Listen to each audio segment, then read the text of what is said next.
Et comme chaque mercredi, nous allons parler environnement avec la chronique de notre journaliste Mélanie Poquet.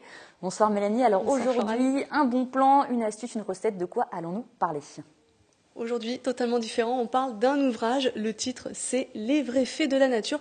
Si on en parle sur ce plateau, c'est pas anodin. L'auteur est insectologue et surtout est vice-président de l'OPI, l'Office pour les insectes et leur environnement, qui est situé à Guyancourt. Alors, avoir vrai, fait et nature dans le même titre, ça peut paraître surprenant, pas tellement. Écoutez l'auteur François Lasserre. Dans le cadre de mes recherches, je me suis rendu compte que les fées avaient une similitude très forte avec les insectes.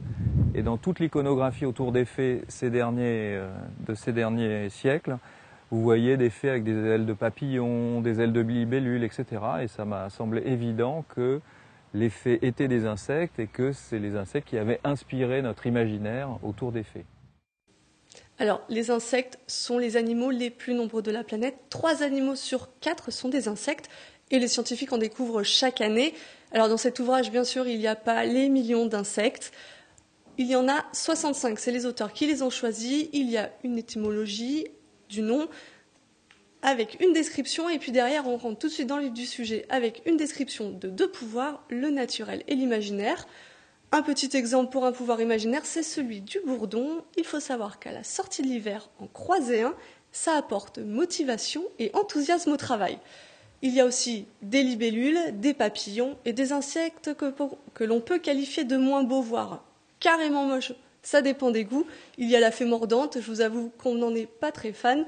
La lucane aussi. Alors, qu'il soit beau ou qu'il soit moche, il ne faut pas oublier, les insectes ont toujours un rôle très important pour la diversité, et c'est un des buts de cet ouvrage.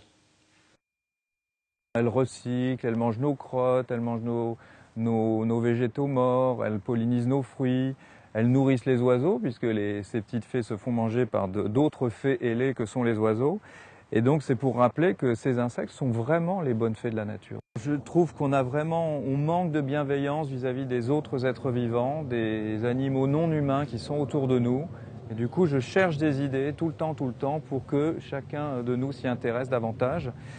Et le côté imaginaire, le côté féerique de cette idée est, je l'espère, une autre clé d'entrée pour plein de gens, une clé d'entrée pour aller voir cette nature.